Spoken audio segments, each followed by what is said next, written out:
गाने बजाने वाले किराए से बुला रखे हैं तो ये तो गाएंगे, लेकिन आप लोग भी गाएंगे। हमारे भैया फोटो वाले, इनकी भी फोटो लेना। कल ये कह रहे थे कि हमारी फोटो नहीं आती, तो इनकी भी थोड़ा सा लेते रहना। हर जन में अवधो में राम, हर जन में अवधो में राम, बढ़ाई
नाना प्रकार का दान लुटाया जा रहा था। एक बधाई और गाकर आगे की कथा कहेंगे।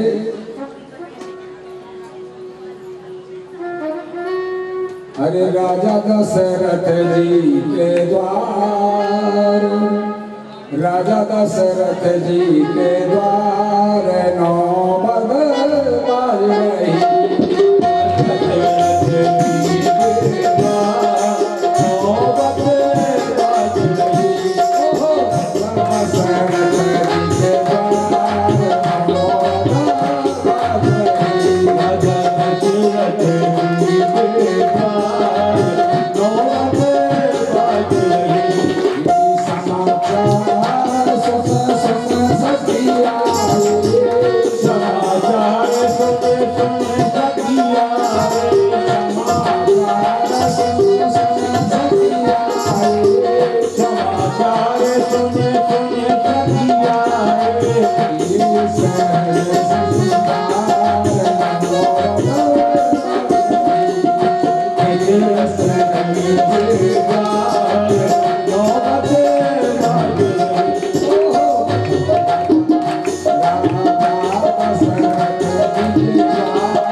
ध्यान करिए, भगवान का अवतार क्यों होता है?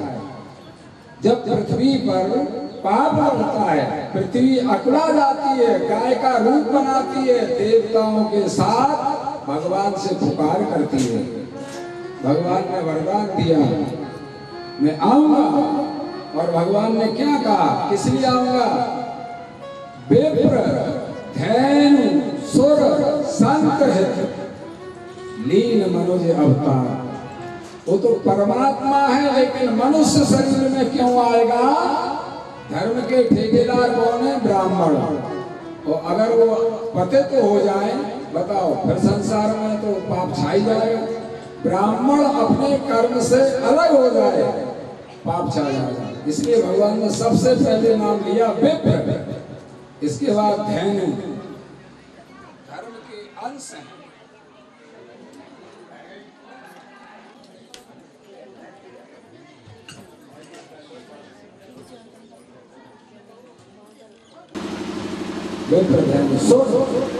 देवता लोग, संत भी धर्म के लिए उत्पन्न होता है। तो संत कोई भी हो सकता है। ध्यान करिए, एक बाबा जी जंगल में भजन करते थे, घर परिवार छोड़ा, भोजन छोड़ा, पानी पीना छोड़ा, फल खाना भी छोड़ा, जंगल में पेड़ के नीचे भजन करने लगे। जब इनकी तपस्या पूर्ण हुई, तपस्या से मुक्त हुए, आँख खुली, पेड़ पर बैठे थे, पेड़ पर एक चिड़िया बैठी थी। चिड़िया ने इनके शरीर के ऊपर पीठ कर दी और उन्होंने जैसे ही देखा तो चिड़िया में इनकी तपस्या के बल से आँख फाड़ कर देखा और आग लगी, जल करके चिड़िया नीचे गिर गई। इन्हें अहंकार जग गया, मैं इतना बड़ा तपस्वी, इस चिड़िया ने मेरे ऊपर पीठ की और मैंने देख लिया तो जलकर राख हो गई। अब इन्हें तपस्या का अहंकार आ गया। लेकिन गृहस्थ, जो गृहस्थ धर्म है, 4 आश्रमों में गृहस्थ आश्रम, इससे सभी आश्रमों का पालन पोषण होता है। बाबा जी जंगल से उठकर एक गृहस्थ के दरवाजे पर आए, कुछ खटखटाई, भैया कोई अंदर है? उस घर में एक सती स्त्री का निवास था। वो बाहर आई, क्या बात है? बोले भिक्षाम देगी, मुझे भिक्षा दो, भूख लग रही है। वो अंदर गई, तब तक उसका पति आया। उसने कहा मुझे भोजन करो, सो जल्दी भूख लग रही है। उसके सामने समस्या टकराई, पहले बाबा जी को भिक्षा देने जाऊं या पति को भोजन कराऊं।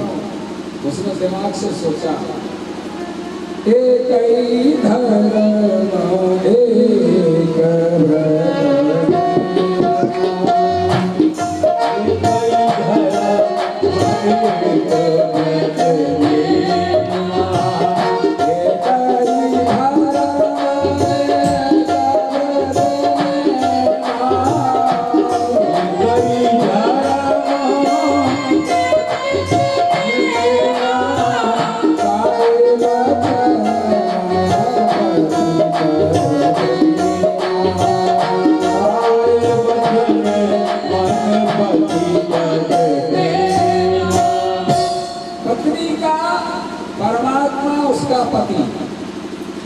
पति की सेवा न करके शंकर जी को 10 घड़ा जल चढ़ाओ, कभी भगवान खुश होने वाला नहीं।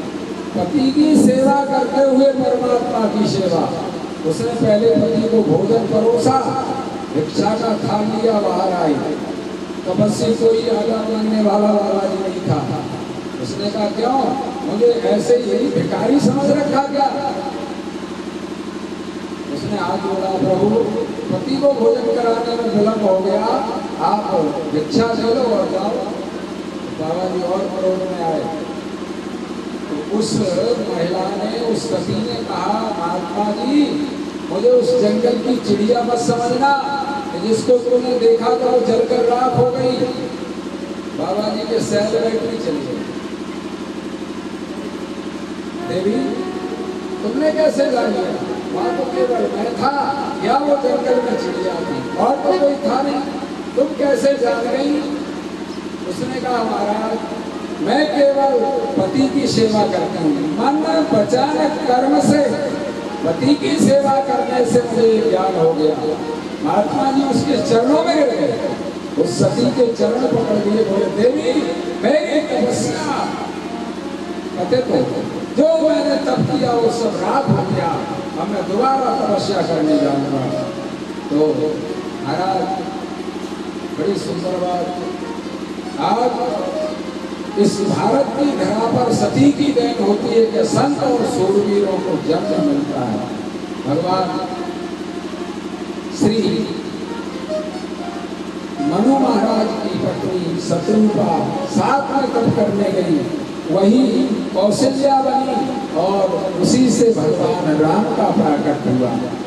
तो भगवान श्री राम लक्ष्मण भरत शत्रुघ्न सहित महाराज अयोध्या में प्रकट हुए और आज अयोध्या में नाना प्रकार से बधाइयां हो रही हैं। तो सतियों की ख्याति हमारे देश में है। एक बात सती की कह के आगे बढ़ते हैं।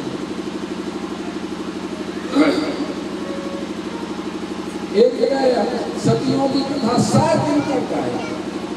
15 दिन की भागवत थी तो वो 7 दिन तक केवल सती चरित्र। एक माता जी एक दिन खड़ी हो गई, बोले महाराज जी हमने क्या बात है? बोले सतियों के लिए लिखा के सत्ताओं के लिए भी लिखा, तो भी लिखा। और ये बात है, अगर एक ही धर्म एक व्रत नेमा काय वचन मन पति पद प्रेमा, तो तुलसीदास जी ने कहा सत्ताओं के लिए। चौबे जी महाराज क्या लिखा? जननी सन जाना है पर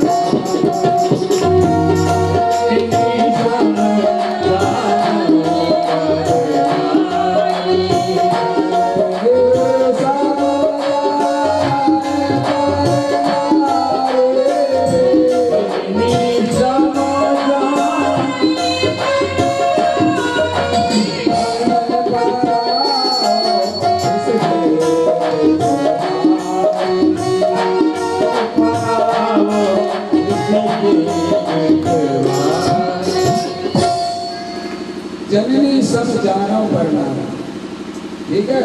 और दूसरा धर्म इसकी तरह, दूसरे की पत्नी माँ की तरह, सत्ताओं के लिए भी लिखा। लेकिन एक सच्ची की बात कहकर आगे जा रहे हैं। एक बार हमारे भारत में इस धरा पर सती की जय जयकार स्वर्ग और वैकुंठ में होने लगी।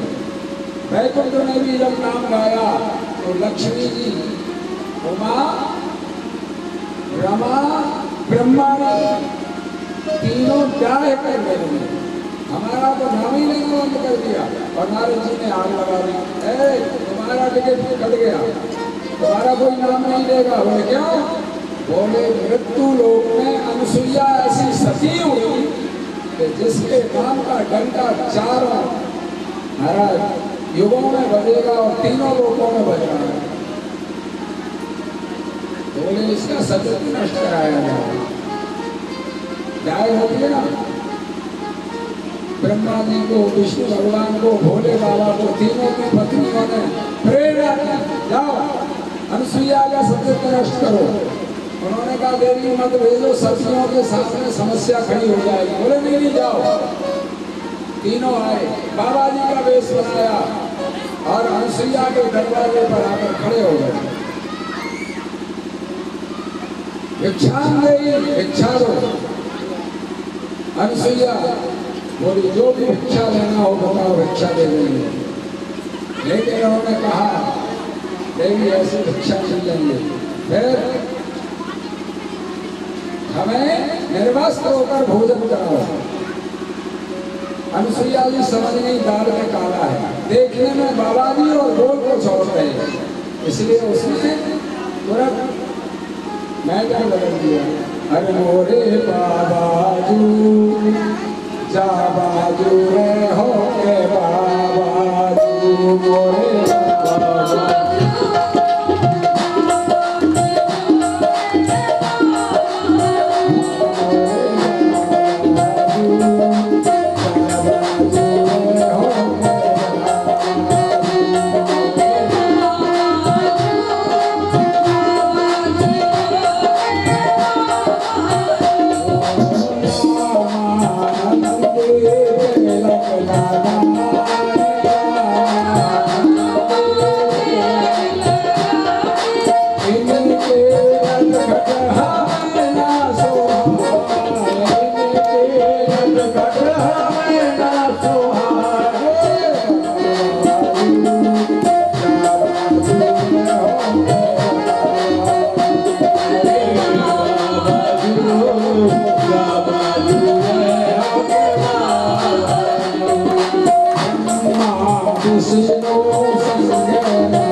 अनुसुईया ने कहा तुम्हारा वेश कुछ और है और कह कुछ और रहे हो।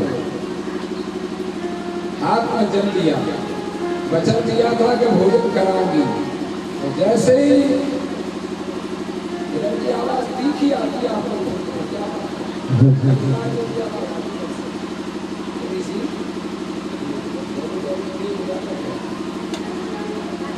सत्य सो मेरे लय अनुसुईया ने आज, सत्य सो मेरे लय अनुसुईया ने आज, सत्य सो मेरे लय अनुसुईया ने आज, सत्य सो मेरे लय अनुसुईया ने आज। तीनों को बालक लाए हैं बनाए मोरे बाबाजू, जादू में हो के बाबाजू,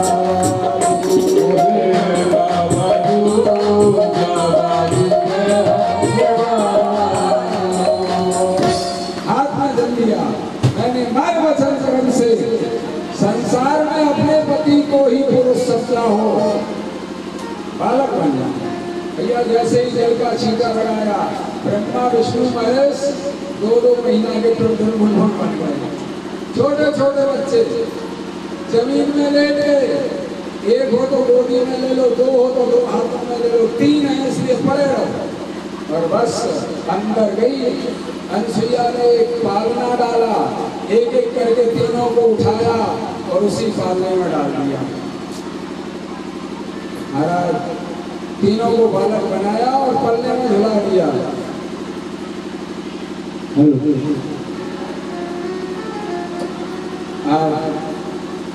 अनसुईया बच्चों को पालने में झुला रही थी, तब तक अत्रि बाबा आए। अत्रि बाबा ने कहा ये कौन है? बोले महाराज आप के बेटा कौन है? जाने कौन सी लीला करती रहती हो तुम? एक दिन, दो दिन, 4 दिन बीते, नारद जी के पास नहीं मारवा ब्रह्माणी। बोले हमारे पतियों का पता नहीं। बोले सती की परीक्षा लेना, लोहे के चना चढ़ाना है। अगर खोजना है तो अनसुईया के आ जाओ। तीनों मारवा ब्रह्माणी आई। माता जी हमारे पति बोले पालना में डले, जिसके जो हो उठा कर ले जाओ। दोनों का एक सा नाक नक्शा, एक सी उमर, एक सा रंग, छूना नहीं कोई, उल्टा ना हो जाए। कहा ठीक है, बैठो भोजन कर दो। भोजन करने के लिए वो बैठ गई, मैया भोजन बनाने लगी। अत्रि जी फिर आए। बोले देवी ये कौन बैठी है? बोले ये तुम्हारी बहुएं हैं। बेटा 2-2 महीना के, बहुआ 16-16 साल की। बोले घर का काम धंधा कौन करेगा, इसलिए बड़ी बहू खोज ली। और तीनों हाथ जोड़कर अत्रि जी के चरणों में गिर गई। महाराज क्षमा करो, भूलवश हमने परीक्षा लेने के लिए भेजा था। अत्रि बोले अनसुईया इनका दुख दूर करो। अनसुईया ने फिर हाथ में जल दिया। माता अनसुईया ने कर दिए पालना, तीनों देव झूल रहे धन करके। माता अनसुईया ने डाल दिए पालना, तीनों देव झूल रहे धन करके। तीनों देव झूल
एक बार हमारे देश के बहुत बड़े संत विवेकानंद विदेश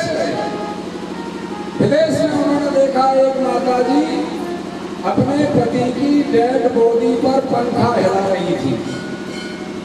विवेकानंद पहुंचे, माता जी आप तो हमारे यहाँ से भी ज्यादा सती हैं। क्यों? हमारे यहाँ तो जिंदा पति की सेवा करती है, आप तो मरे हुए पति की सेवा कर रही हैं। बोले महाराज हमारे यहाँ का नियम है, जब तक पति की बॉडी सूख ना जाए तब तक दूसरा पति नहीं कर सकते। तो मेरे 3 पति मर चुके, ये चौथा था, इसको सुखाकर 5वां करने की तैयारी है। विवेकानंद ने अपना माथा पीटा, बोले भारत से आगे दुनिया में कोई नहीं, सती होती है तो केवल भारत में, इस भारत की देन है, सती को उत्पन्न करती है और सती की देन है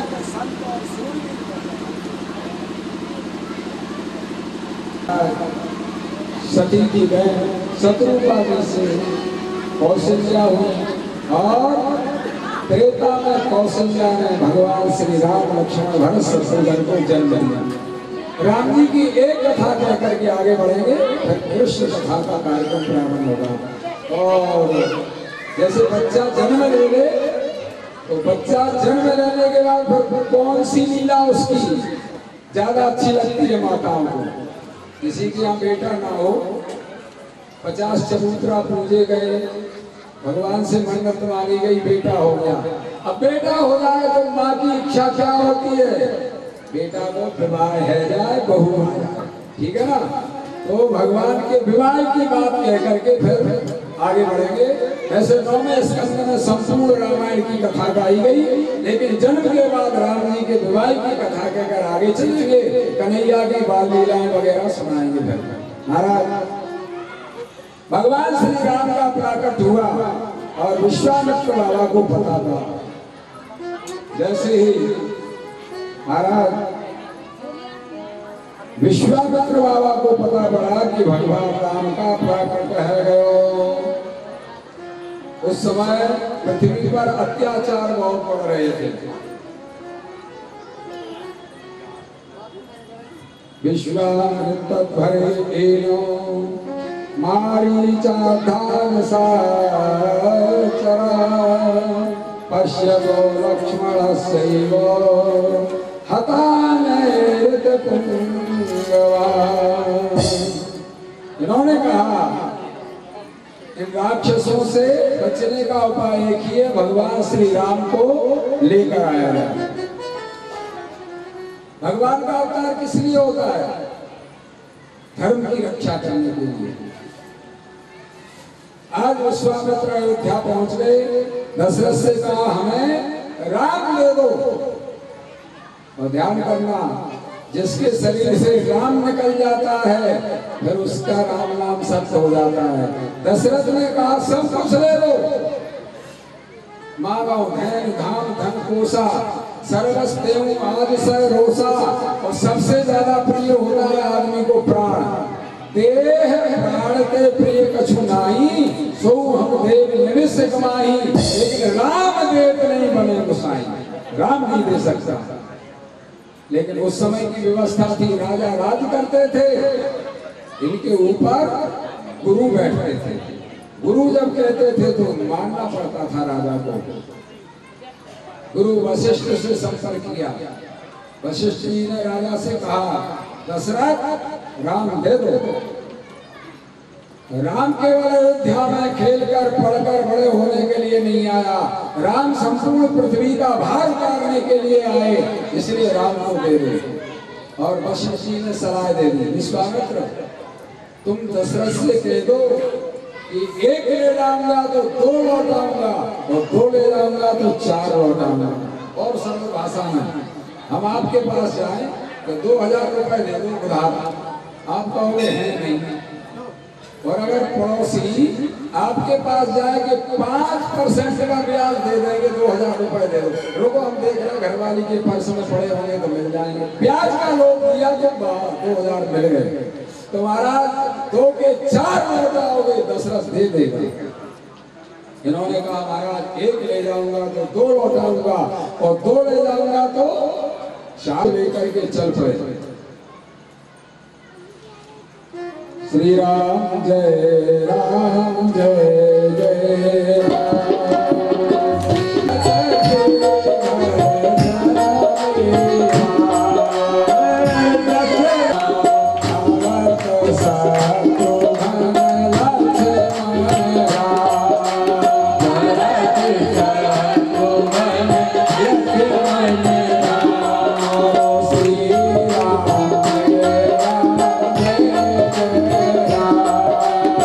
Jai Ram, Jai Ram.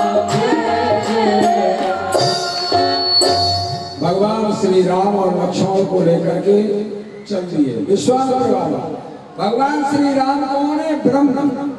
और लक्ष्मण कौन है? जीवाचार। सभी जीवों के आचार हैं, शेषावतार हैं और भगवान श्री राम के अनन्य सेवक हैं। इसलिए लक्ष्मण को लेकर राम जी विश्वामित्र के साथ चल दिए। विश्वामित्र बाबा यज्ञ करते थे। यज्ञ कितने प्रकार के होते जानते हो? एक होता है तिल, जौ, चावल, घी, शक्कर, मेवा मिला करके अग्नि जलाकर स्वाहा, उस ईश्वर को प्राप्त होता है। भगवान ने कहा वासुदेव परावेदा वासुदेव परामखा, जो कुंड में आहुति दी जाती है वो मुझे प्राप्त होती है, अग्नि में जो आहुति दी जाती है हमें मिलती है। और एक बढ़िया भोजन बना करके भंडारा कर दिया जाए, कन्या खिलाई जाए, साधु ब्राह्मण खिलाए जाए, सारे लोग भक्तों को खिलाया जाए, वो भोज यज्ञ भंडारा। दो यज्ञ हो गए। और एक यज्ञ होता है ज्ञान यज्ञ, श्रीमद् भागवत सप्ताह ज्ञान महायज्ञ, ठीक है ना। तो इनके यहाँ यज्ञ कौन सा हो रहा था? तिल, जौ, चावल, घी, शक्कर मिला के स्वाहा करते, राक्षस लोग आते, मारीच इत्यादि हड्डी मांस डाल देते।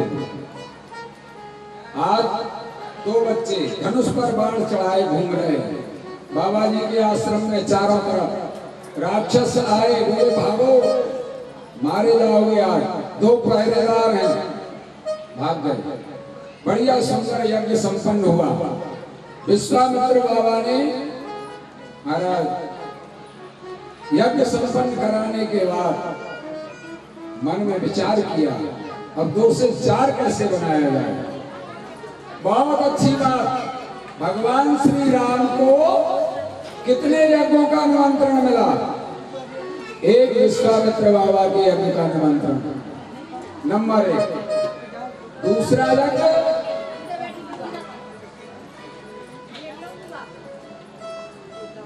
बोलिए भक्तवत्सल भगवान की।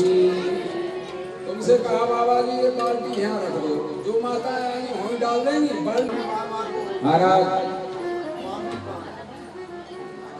आज भगवान श्री राम को कितने यज्ञों का संदेशा मिला? पहला यज्ञ विश्वामित्र बाबा संपन्न कराया, दूसरा यज्ञ जनक का संपन्न कराया, तीसरा यज्ञ रावण का असफल कराया, चौथा यज्ञ मेघनाथ का असफल कराया। रामायण में भगवान श्री राम को 4 यज्ञों का संदेशा मिला, जिसमें से 2 को सफल कराया और 2 को असफल करा दिया। भगवान श्री विश्वामित्र बाबा ने विचार किया, जनक के कारण, जनक की लालनी के कारण जनक एक यज्ञ कर रहे हैं। जानकी का प्राकट कहां से हुआ? भूमि से, पृथ्वी से। और भगवान श्री राम का प्राकट कहां से हुआ? अग्नि कुंड से हवि निकली, खीर से। दोनों गर्भ में नहीं आए, प्रकट हुए। भय प्रकट कृपाला दीन दयाला कौशल्या हितकारी, उधर भई प्रकट कुमारी भूमि विदारी। वो पृथ्वी से और ये दोनों प्रकट हैं। यदि इधर ब्रह्म है तो उधर शक्ति है, बगैर शक्ति के ब्रह्म अधूरा है। और सरल भाषा में समझो, जिस घर में कोई पत्नी नहीं है, महिला नहीं है, उस घर की शोभा कैसी होती है? देहाती भाषा में चूल्हा रोबे, चक्की रोबे, झाड़ू करे रुलाई। चूल्हा रोबे, चक्की रोबे, झाड़ू करे रुलाई। झाड़ू करे रुलाई, वो झाड़ू करे रुलाई। बिन घरवाली के घर कैसा, बिन घरवाली के घर कैसा, ऐसी आफत आई, ऐसी आफत आई, ऐसी आफत आई।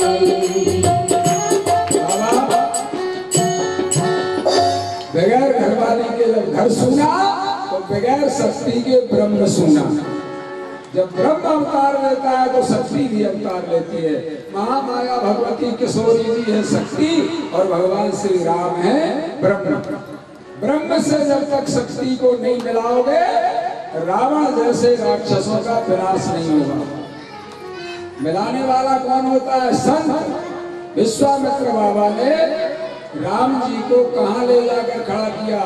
जब वहां पर उन्होंने देखा, लौकिक कथा में आई है, एक बार दधीची ऋषि की हड्डियों का बना हुआ धनुष परशुराम बाबा जनक के यहाँ रख गए। जो लोग नेपाल गए, धनुका एक जिला है जहाँ पर धनुष रखा गया था। तो जब हमें जरूरत पड़ेगी ले जाएंगे, ये हमारी वस्तु धरोहर रखी हुई है। इन्होंने धनुष को रखा, चले गए। एक बार जानकी जी से जनक जी ने कहा, बिटिया ये धनुष के चारों तरफ बहुत कचरा इकट्ठा हो गया, इसे साफ कर दो। अगर साल में दीपावली ना आए तो लोग पुताई ना कराएं, सफाई ना कराएं। दिवाली के दिन इसकी सफाई करनी थी। जानकी जी ने आराम से धनुष उठाया, बाहर रख दिया, झाड़ू लगाकर गाय के गोबर से लीपा, पुनः लाके वापस रख दी। जनक जी आए, बिटिया इसके नीचे कैसे लीप दिया?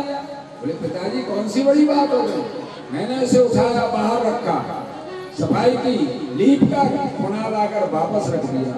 जनक का दिमाग खटक गया। मेरी बिटिया 9 वर्ष की, इतनी शक्तिशाली, इतना विशाल धनुष उठा लिया, इसका विवाह होगा तो उसके साथ होगा जो इसका खंडन करेगा। ध्यान करना, बिटिया से ज्यादा शक्ति में, ज्यादा बुद्धि में, योग्यता में पति हो तब उनकी बनेगी। एक बिटिया है मेरे पास और भैया जी अंगूठा, दस्तखत करोगे? नहीं, बोले हम अंगूठा लगाते। विवाह हो गया। विवाह होने के बाद घर ले गए। इलाहाबाद साइड की बात, घरवाले ने कहा तुम कभी विवाह हुए इतने दिन हो गए, मिठाई तो लाए नहीं। तो बोला चलो लाते हैं। तो उधर क्या है, प्रयाग साइड में छेना की मिठाई हंडी में देते हैं, इतनी सी मटकी में छेना की मिठाई भर के ला रहा था। वो ऊपर दुमंजले पर बैठी थी, वो पढ़ी लिखी थी तो कभी कभी इंग्लिश वर्ड बोलने की आदत थी। जैसे वो लाए तो खुश हो गई, उसके मुंह से एकदम निकला थैंक यू, थैंक यू। बिना पढ़ा लिखा आदमी, उसने कहा कह रही है फेंक दो, फेंक दो, फेंक दिया। मटकी को जैसे ही फेंका, मट से फूट गई और सारे छेने धूला में मिल गए। उसने कहा क्यों फेंक दिया? बोले तुम ही तो कह रही हो फेंक दो। घरवाली समझ गई कि अंगूठा छाप है, इसको बिल्कुल बुद्धि नहीं है। ठीक है, तो यदि पत्नी से पति योग्य ना हो तो उनके जीवन में बनने वाली बात नहीं। जनक जी के दिमाग में आया, अगर मेरी बिटिया ने धनुष उठाकर रख दिया तो विवाह उसके साथ हो जो इस धनुष का खंडन करे, तोड़ दो। महाराज प्रण कर दिया, जो इस धनुष का खंडन करेगा उसी के गले में जानकी वरमाला डालेंगे। प्रण सुनकर विश्वामित्र बाबा पहुंच गए, समझ गए हमारी बात पूरी हो जाएगी। देश देशांतर के राजा इकट्ठे हुए। जब विश्वामित्र पहुंचे, भगवान श्री राम को लेकर सबसे उच्च मंच पर उन्हें बैठाया। जानकी जी ने किससे जन्म लिया? पृथ्वी से। धनुष कहाँ रखा है? पृथ्वी पर। जानकी जी ने माता से आग्रह किया, निवेदन किया, धनुष को ऐसे पकड़े रहना कि कोई हिला ना पाए जब तक मेरी आज्ञा न मिले। पृथ्वी ने पकड़ रखा। राजा कितने से? खूब सहस 10 एक ही बार 10,000 राजा एक एक करके लगाए, कोई से नहीं उठा। सबने सलाह की, बोले बेटा सबकी नाक कटेगी। फिर बोले पूरे लोग मिलकर के तोड़ दो। बुड्ढे से राजा ने कहा पहले तो टूटेगा नहीं, तो यदि टूट गया तो ये तय कर लो बिटिया एक है, बुराई किसके साथ होगा? बोले आपस में फिर हम लड़ेंगे, मारा मारी करेंगे, 9,999 मारे जाएंगे, एक बचेगा वो बुराई कर लेगा। कितने बड़े मूर्ख राजा हैं। लेकिन माँ कौन है? जानकी। राजा कौन है? पुत्र। कुपुत्रो जायेगा लेकिन क्वचिदपि कुमाता न भवति। माने आज्ञा दी, पृथ्वी ने धनुष को पकड़ा, किसी ने हिला नहीं पाया। जनक जी को दुख हुआ, मैंने प्रण करके अपनी बदनामी करनी। विश्वामित्र बाबा ने आज्ञा दी और भगवान श्री राम सहज चले, धनुष के पास खड़े हो गए। जानकी जी ने कहा, पृथ्वी मां से अब इस धनुष को राम जी के हाथों में दे दो। देखो एक चौपाई है, ले। जब कोई किसी वस्तु को देता है तभी तो ले। लेते चढ़ावत खेचत गाहे, ताऊ न रखा एक सब भाए।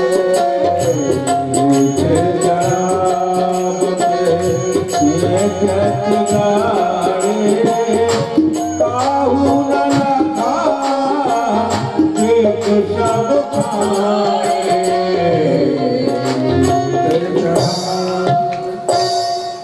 भगवान ने क्या लिया? धनुष।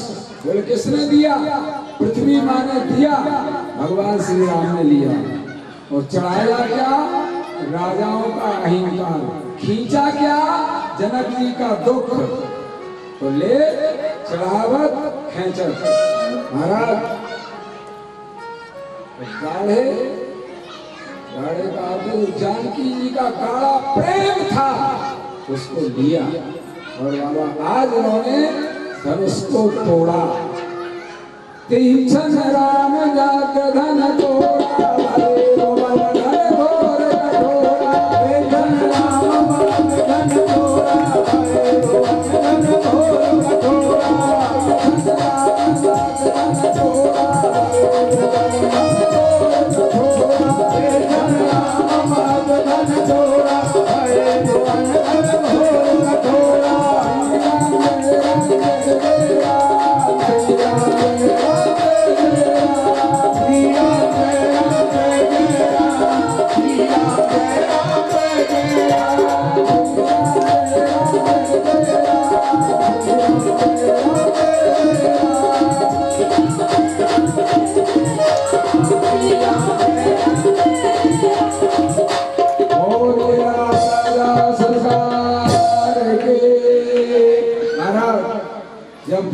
खंडन हुआ तो सदानंद जी उधर के जो गुरु थे, कुल गुरु, उन्होंने आज्ञा दी, सीता जी को भेजो वरमाला लेकर के और गले में भगवान श्री राम के वरमाला डाले।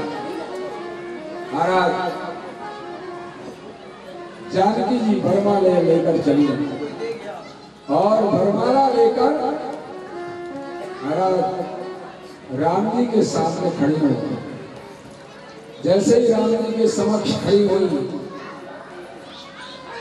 राम जी मंच पर बैठे, मस्तक पर इतना बड़ा मुकुट लगा। माता जानकी 9 वर्ष छोटी है इससे, राम जी से। ऐसे हाथ उठाए वहां तक नहीं पहुंच पाए। दूसरी बात हाथ पहुंच रहे थे, लेकिन जब माला उठाई तो माला के साथ सिर उठा। मर्यादा कितनी सुंदर है। जानकी जी एकाएक राम जी को नहीं देख रही, जैसे जैसे माला जाती, जैसे जैसे चेहरा ऊपर जाता, और माला के बीच से राम जी की छवि को देखा। माला पहनाना भूल गई। कथा का विस्तार इसलिए नहीं किया कि आगे जन्म होना नहीं। पुष्प वाटिका में बहुत समय लग जाता। पुष्प वाटिका में जो राम जी का दर्शन किया था वो देखा, और जानकी जी इतनी मुग्ध हो गई कि माला पहनाना भूल गई। दर्शन में ही मस्त हो गई। संग की सखियां थी, उन्होंने विचार किया जानकी जी के कर कमल भगवान के मस्तक तक नहीं पहुंच रहे। इसलिए देखो एक बड़ी सुंदर चौपाई आई रामायण में, पुर नर नारी सुभग सुचि संता। भगवान श्री राम जनकपुर में गए। बोले क्यों गए? बोले जहाँ संत रहते हैं वहाँ जाते हैं, अपने आप बिना बुलाए। तो जनकपुर में कौन रहता है? पुर। उस नगर में पूर्व में नर नारी, वहां के नर और नारी क्या है, सौभाग्य सूची संता, सूची माने पवित्र, वहां के ओरिजिनल संता है। तो जहां बसे संता वहां पहुंचे भगवंता, भगवान इसलिए पहुंच गए। सखियां जो वह सहेलियां थी, उन्होंने कहा कि भगवान का सिर नीचा कैसे हो। माताएं बहुत होशियार होती हैं, बड़ी बढ़िया भजन गाओ और अपने आप भजन में झूमेंगे, सिर नीचे होगा, माला गले में चली जाएगी। तो गाने लगी, झुक जइयो तन लगी मोरी छोटी है, झुक जइयो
अहंकार हो कि हमने धनुष तोड़ा तो अकड़ में बैठे, धनुष तुमने नहीं तोड़ा, हमारी किशोरी ने तोड़ा, न वो आज्ञा देती न धनुष टूटता।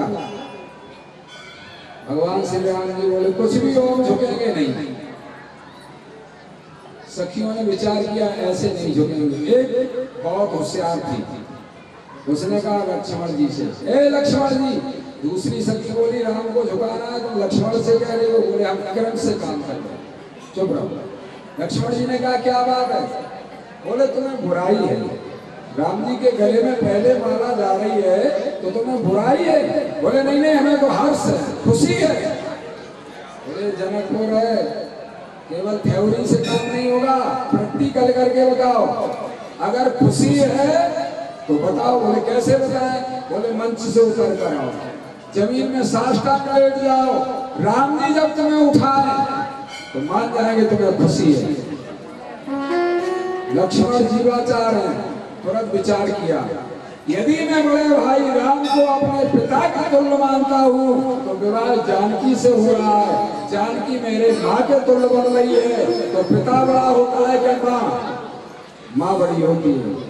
एक चौपाई आई, जो केवल पे तुम आया सुताता तो जन जाओ जान बड़ी माता। तो माँ बड़ी होती है, इसलिए माँ के पक्ष में बड़े का साथ करना चाहिए। लक्ष्मण गए, जमीन में लेट गए। राम जी ने कहा याद सखियों ने तो भाई भाई में फूट डाला।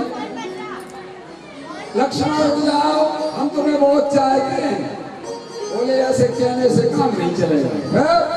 बोले जैसे हमने बताया ऐसे तुम बताओ। चाहते हो तो उतर के आओ मंच से और अपने कर कमलों से हाथों से हमें उठाओ। राम जी से भाई का प्रेम नहीं तोड़ा गया, उतर कर आए मंच से और जैसे ही भाई को उठाने के लिए झुके तो वही छवि अब लोग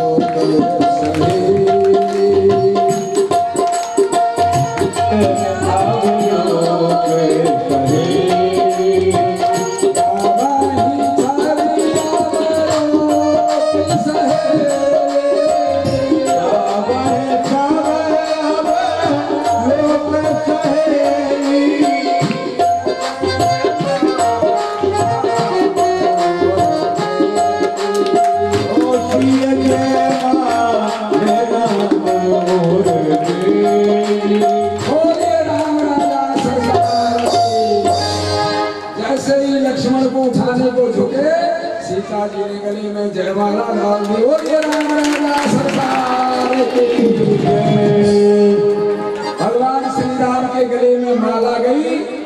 बंधन हो गया। हाथ पकड़कर सखियां मंडप के नीचे ले गए, बैठ गए। कोई इनका कुर्ता तान देती, कोई तौलिया तान देती। लक्ष्मण जी गरम करके, लक्ष्मण जी आंख काढ़ के देखने लगे।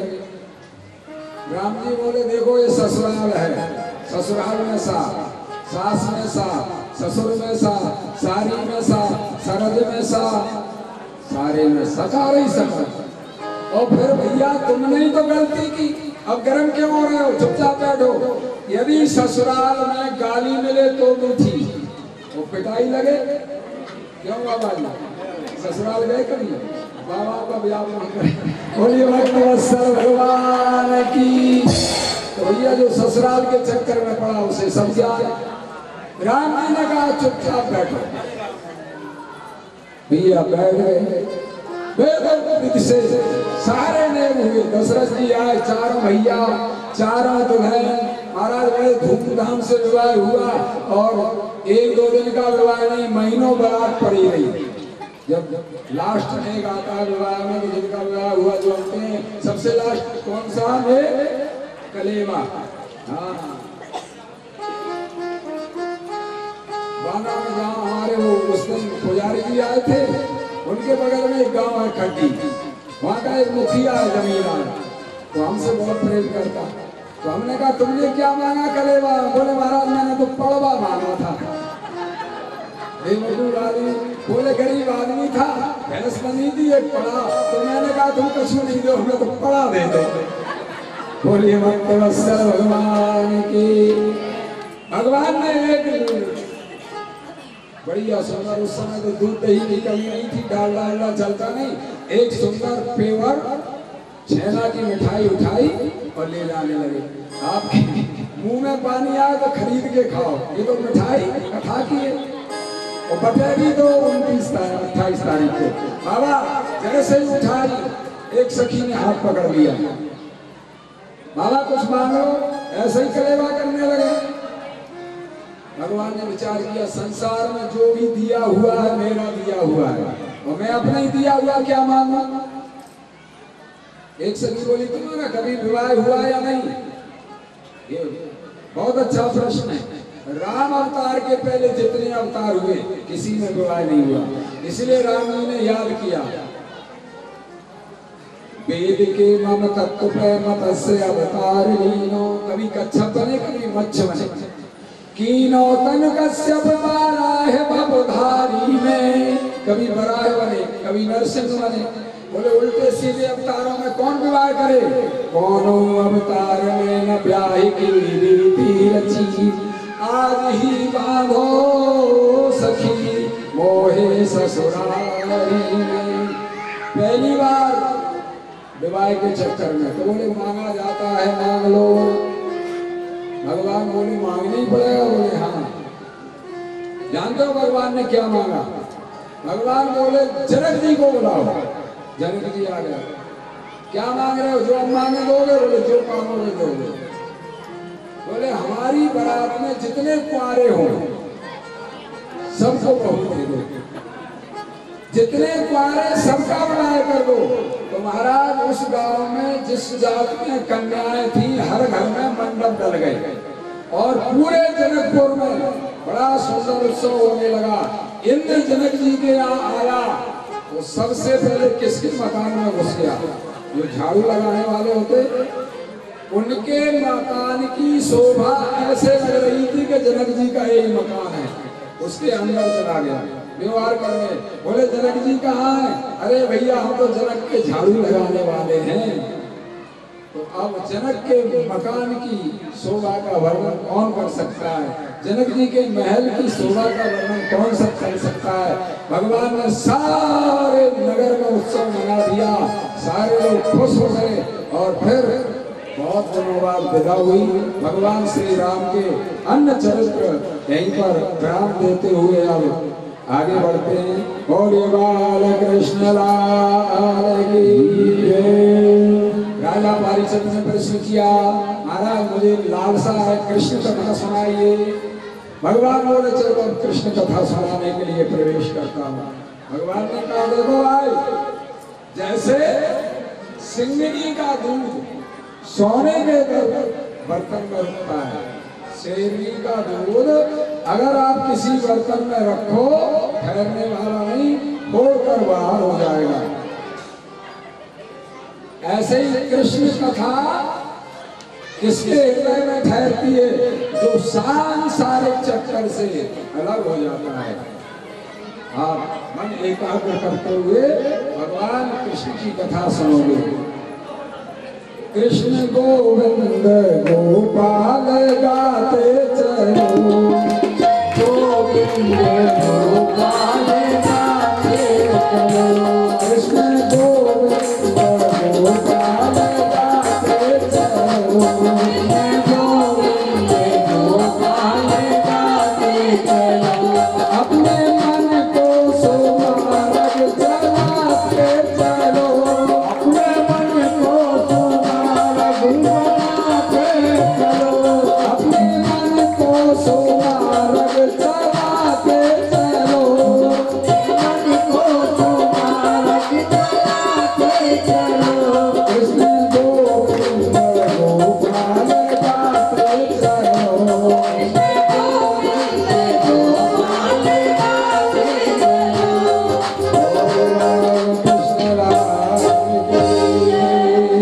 कदतो वंश विस्तारो भगता सोम सूर्ययो, राज्ञां चो भरवंश्यानां चरितं परमाद्भुतम्। भगवान श्री राम का प्राकट हुआ सूर्य वंश में और भगवान श्री कृष्ण का प्राकट हो रहा है सोम वंश में। सोम वंश को ही चंद्रवंश कहते हैं। महाराज इन्होंने कहा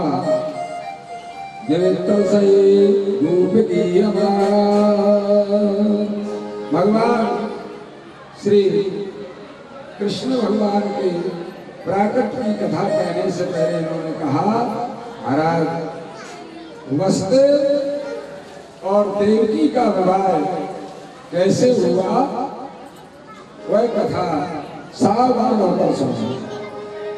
वसुदेव गृहे साक्षात भगवान पुरुषात्परा, वसुदेव के घर में भगवान साक्षात प्रकट भये। महाराज आज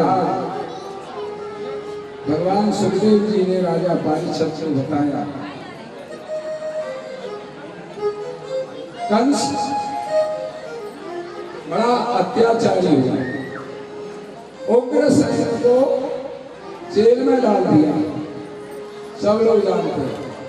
देवक की कन्या देवकी थी, विवाह के योग्य हो। कंस ने अपने पहरेदार सिपाही इकट्ठे किए, सलाह ली, बताओ भाई पब्लिक हमारा कोई नाम बदनाम तो नहीं करती? बोले महाराज आपकी छवि बिल्कुल खराब हो चुकी, पिता को जो पुत्र जेल में बंद कर दे, अब अगर आप चाहते हो अपना नाम रोशन करना तो एक काम करो। वो क्या? तुम्हारी चचेरी बहन देवकी है, उसका विवाह कर दो, उसका कन्यादान लो, तो तुम्हारी कुछ छवि बन जाए। इन्होंने कहा देवकी के लिए सुयोग पर खोजने के लिए इन्होंने 2-4 सेवक भेजे और कहा कोई सुयोग पर खोज करके लाओ। सुयोग पर कौन है? वसुदेव। वसुदेव के पास गए, महाराज क्या बात है? बोले कंस ने आमंत्रण भेजा, आपको बुलावा भेजा। क्यों भेजा? जो उसकी चचेरी बहन देवकी है उसका विवाह आपके साथ करना चाहता है। कंस की अत्याचारी थी, नहीं जाते हैं तो मरवा डालेगा। वसुदेव जी गए।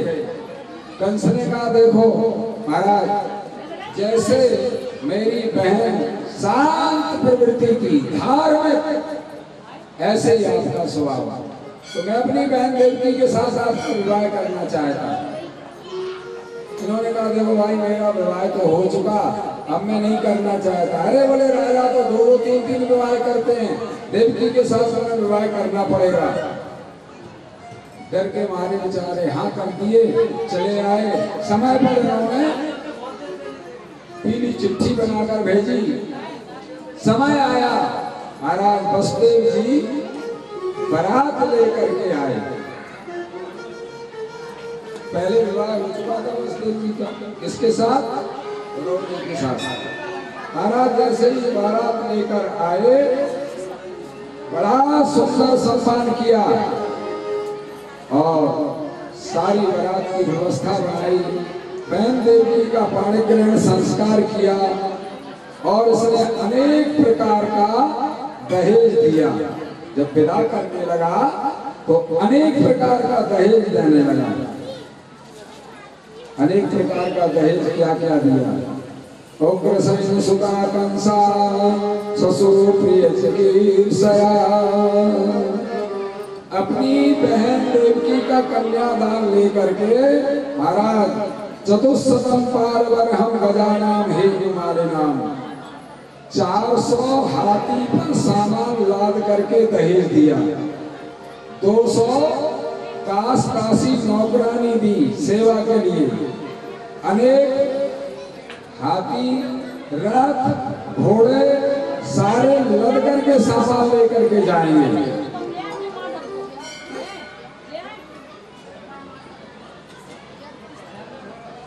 जिस रथ में बसदेव और देवकी बैठे थे, उस रथ को स्वयं चलाने लगा। और जैसे ही कंस चला, बस्ती से बाहर पहुंचा, आवाज आई, हे कंस, जिस बहन देवकी और बसदेव को तो कितने प्रेम से विदा कर रहे हो, इसके 8वें गर्भ में जो बालक आएगा वो तुम्हारा काल होगा, तुम्हें मारने वाला होगा। रथ से कूद गया। दोबारा आवाज आना चाहिए, दोबारा आवाज आई, तुम जिस बहन को इतने प्रेम से विदा कर रहे हो, उसके 8वें गर्भ में तुम्हारा काल होगा। बस रहे बांस न बजे बांसुरी। रथ से कूद गया। जिस बहन के पैरों में हल्दी लगाकर विदा कर रहा था, उसकी चोटी पकड़ी और घसीट कर उससे नीचे गिरा दिया। तलवार निकाली और उसे मारने के लिए, काटने के लिए तैयार हो गया। देवकी बोले, भैया क्या कर रहे हो? मेरे हाथों की मेहंदी को देख, मेरे पैरों के माहुर को देख, मेरे मांग के सिंदूर को देख। अभी मैं अपने पति के घर नहीं पहुंच पाई और तुम इतना बड़ा अन्याय कर रहा है। इसने कहा, हाँ मैं जो कर रहा हूँ अच्छा कर रहा हूँ। देवकी ने फिर हाथ जोड़ा, भैया मैं तेरी गाय हूँ, मैं तेरी गऊ हूँ, मुझे छोड़ दे। दुष्ट ने कहा, गऊ को काटने वाला मैं इस समय कसाई हूँ, छोड़ूंगा नहीं। जैसे तलवार मारने लगा, बसदेव जी ने हाथ पकड़ लिया। वीर पुरुष ऐसा नहीं करते। वीर पुरुष अबलाओं पर हाथ नहीं उठाते और इससे तुम्हें कोई भय नहीं। भय इसके 8वें बालक से है। तुम्हें वचन देता हूँ, 8वां बालक मैं तुम्हें दूंगा। बताओ, दुष्ट कंस को भी इतना विश्वास था कि कभी बसदेव झूठ नहीं बोल सकते।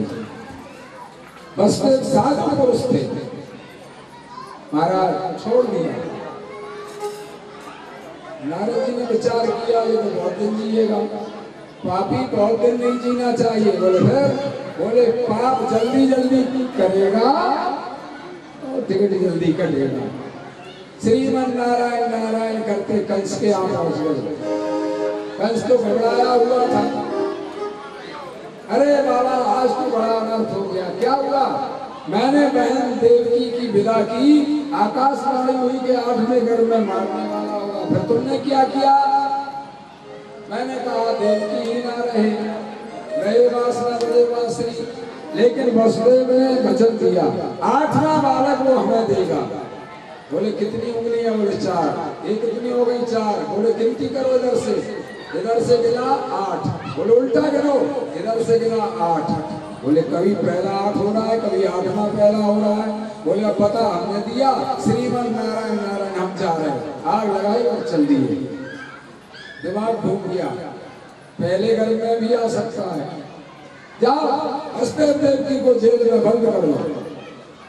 वसुदेव देवकी के हाथों में हथकड़ी, पैरों में बेड़ी, जेल में डाल दिया। महाराज पहला बेटा हुआ, जैसे ही कंस ने देखा मेरी बहन देवकी का बेटा महाराज भांजा है और दुधमुआ बालक मेरा क्या बिगाड़ सकता है, अगर इसको मुट्ठी में पकड़कर मसलसूल टमाटर सा फूट जाए, वापस कर दो। वापस कर दिया। फिर नारद जी ने चक्कर लगाया, श्रीमन नारायण नारायण। बोले क्या हुआ? अरे बोले महाराज दुधमुआ बालक मेरा क्या बिगाड़ेगा, बिच्छू छोटा होता है देखने में, जब काटता है बेटा पता पड़ता है, छोटा ही खोटा हो जाएगा। तो इसने 1 2 3 4 5 6 पर नंबर लगाया, 6 बेटे खत्म कर दिए। 7वें घर में बलदाऊ दादा आए, 6 अवतार। त्रेता में वो लक्ष्मण थे और इस समय उनको बलराम बनाया गया। भगवान कृष्ण ने कहा मेरी बहुत सेवा की लक्ष्मण ने, तो मैं अब इनको बड़ा भाई बनाऊंगा, तभी तो सेवा कर पाऊंगा और इस ऋण से पूर्ण हो पाऊंगा। तो बलराम दादा आए, आधा समय देवकी के घर में बिताया और जब वसुदेव देवकी जेल में जाने लगे तो अपनी पहली पत्नी रोहिणी से कहा तुम नंद बाबा के यहाँ समय पास कर लेना, हमारी और नंद बाबा की मित्रता है, अगर कोई आपत्ति आए तो मित्र मित्र के सहयोग में सहयोगी बनता है।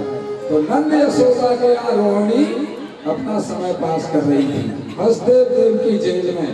तो आधा समय देवकी के घर में हुआ और भगवान ने उस गर्भ के शिशु को योग माया के द्वारा रोहिणी के यहाँ भेज दिया। महाराज रोहिणी के यहाँ किनको जन्म भयो? बलदाऊ दादा का। कुछ समय बाद 8वां बालक गर्भ में आया, तैयारी होने लगी।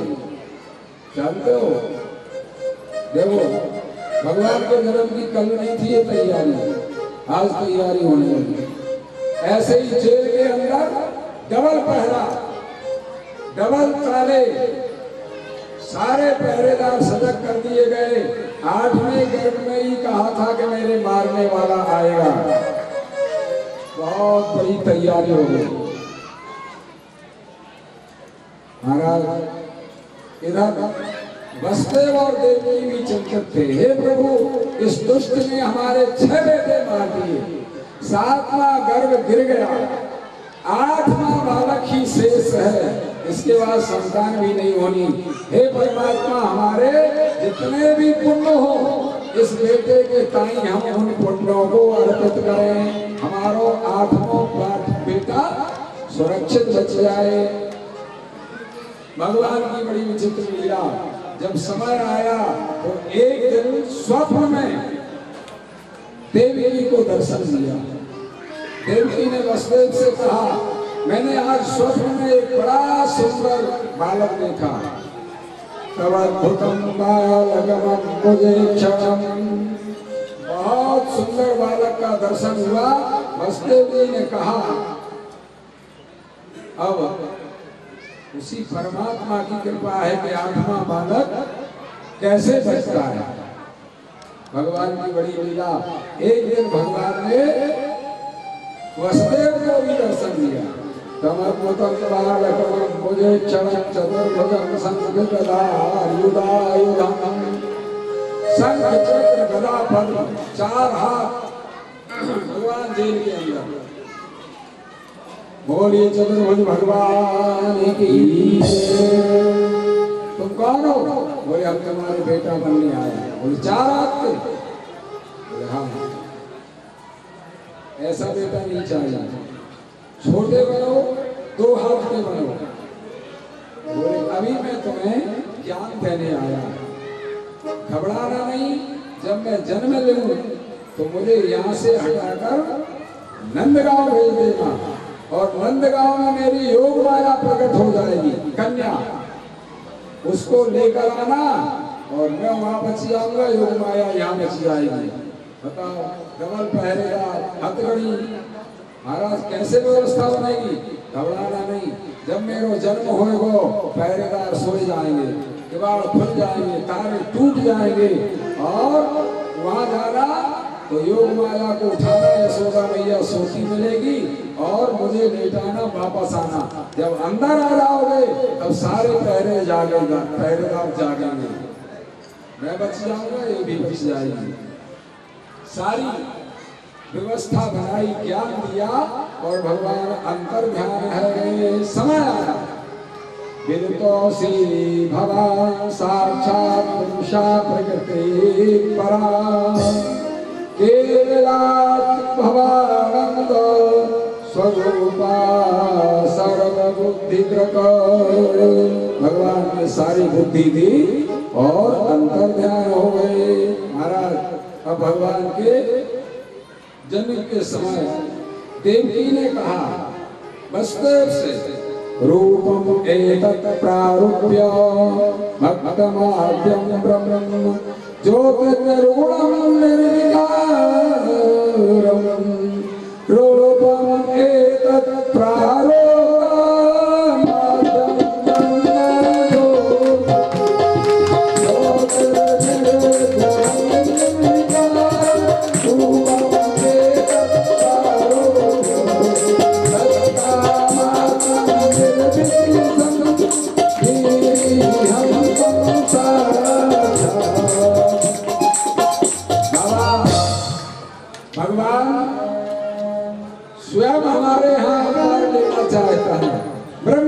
रूप हमें दिखाई दिया।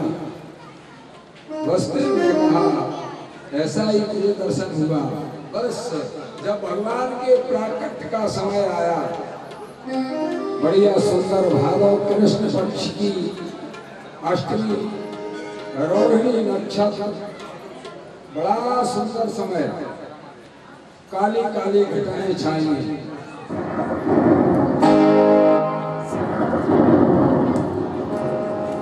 रात्रि ने कहा महाराज क्या बात है, जब त्रेता में तुम्हारा प्राकट हुआ तो दिन में हुआ, अब द्वापर में जब अवतार हो तो रात्रि में होना चाहिए। ठीक है, आधी रात्रि कृष्ण पक्ष की होगी तब मैं जन्म लूंगा। चंद्रमा आया, महाराज हमारी पत्ती कट गई। जब तुम्हारा जन्म त्रेता में भयो, सूर्य भगवान ने दर्शन कियो और दिन में भयो, और कृष्ण पक्ष में यदि आपको अवतार भयो तो उस समय हम दर्शन से वंचित रह जाएंगे। भगवान ने वरदान दिया तुम्हारा नाम हमारे नाम के साथ जुड़ेगा, रामचंद्र कृष्ण चंद्र। तो चंद्रमा को दर्शन नहीं भयो लेकिन नाम के साथ नाम जुड़ गया। भगवान ने वरदान दिया, चला गया। काली काली घटाएं हैं, मेघों की हल्की हल्की बूंदें बढ़ रही हैं, बादल गड़गड़ाहट कर रहे हैं।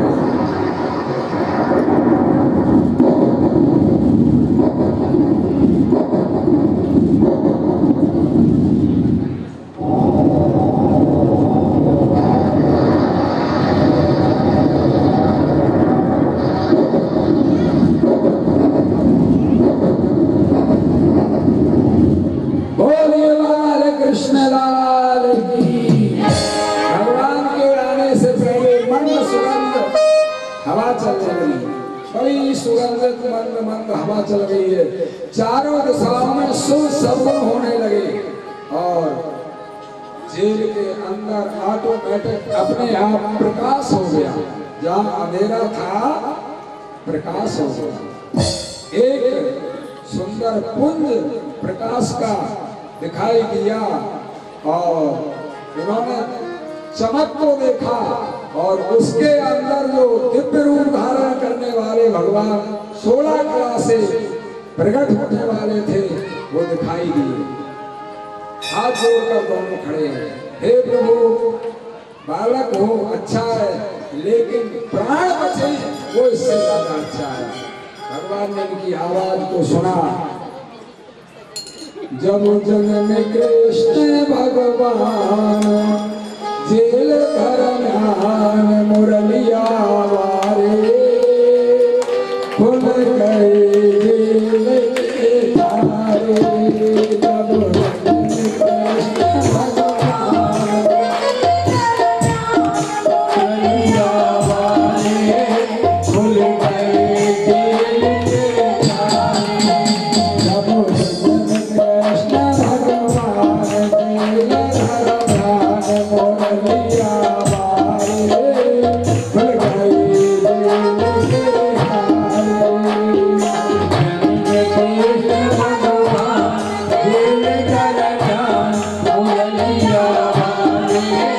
खुल गए जेल के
भगवान श्याम सुंदर का प्राकट हुआ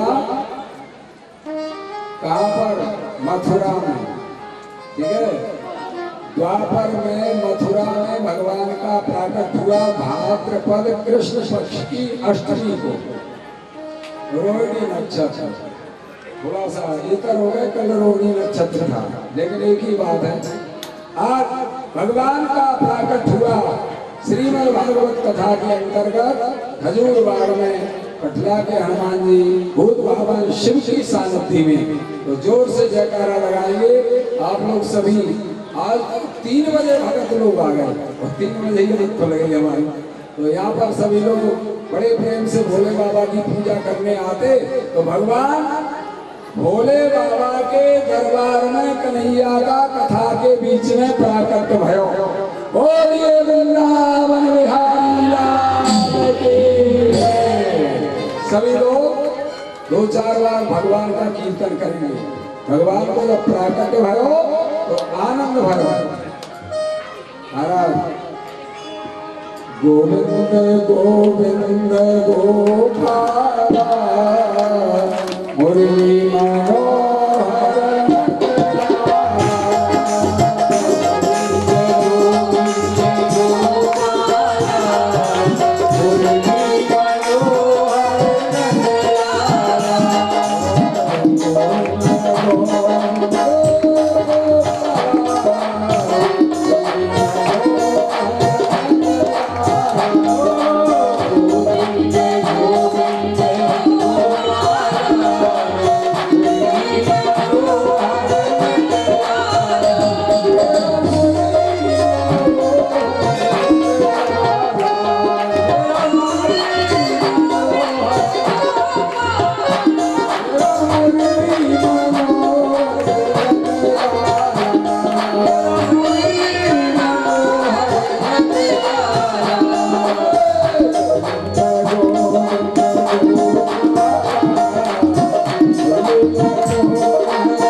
कन्हैया लाल की जय।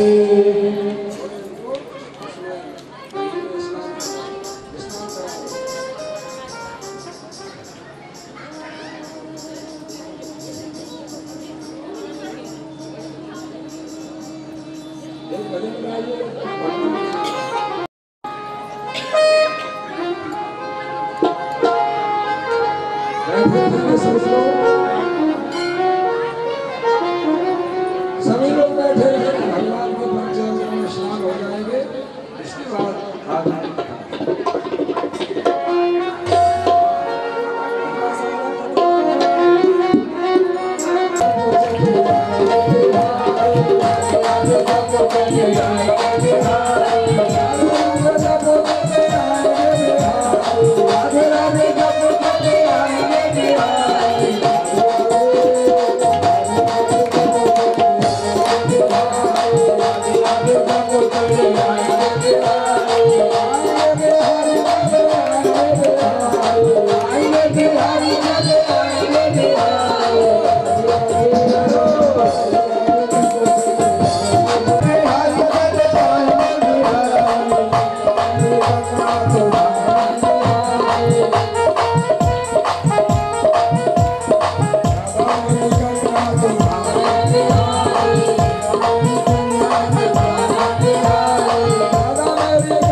बोलिए बालकृष्ण लाल की जय। बाके बिहारी कजरा रे तोरे मोटे मोटे ओ नजर ना लग जाए, ओ नजर ना लग जाए, ओ नजर ना लग जाए। बाके बिहारी कजरा रे तोरे मोटे मोटे नजर ना लग जाए।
Oh,